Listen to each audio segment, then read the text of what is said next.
Isang rice pa. Isang takal na rice pa. Nabitin ako. Walang sandok. May panandok dito. Diba? Hindi nila. Ayoko na.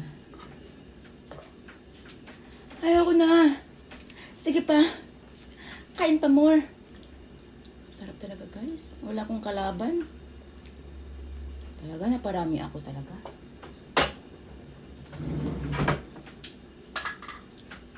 Naparami ako sa aking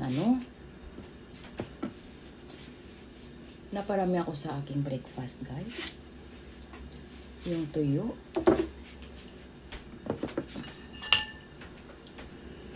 Sensya na. Hindi ako nakapamahagi. Ang sarap talaga. Ang sarap, sobra. Nakadalawang Nakadalawang kanin akong malaki. Malaking Sabi ko isang 1 cup lang. Isang 1 cup lang, no. Hindi kaya, guys. Hindi na ako kakain mamaya. Suka. Ang suka ko kasi, at saka yung toyo ko, lahat ng kinakain ko ngayon, galing Pinas. Kaya, pag minsan ka lang kumain ng pagkain Pinas, takam na takam ka. Gustong gusto ko kasi ang tuyo. I like tuyo.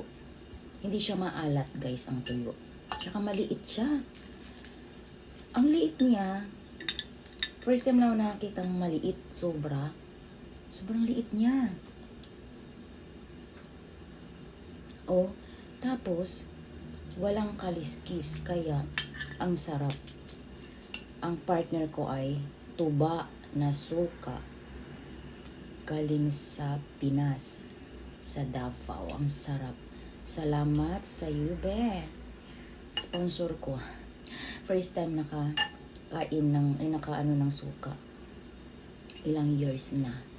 Sarap. Kain ko, guys. Makaubos na. Second batch ko na tong kanin ko. Diba? Happy Sunday to all.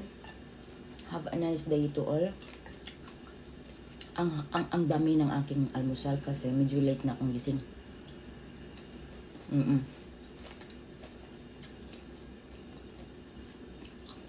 Breakfast, lunch, and dinner na to. Very, very late na akong nagigising. Pag walang pasok. In-enjoy ko muna ang aking tulog. Sarap.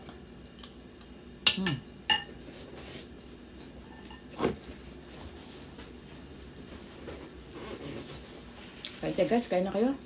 Breakfast. Yung talong at saka okra, in-steam ko. First time lang ako nag-steam ng talong. Sarap pala. Tuyo lang at saka suka yung sausawan. Sarap.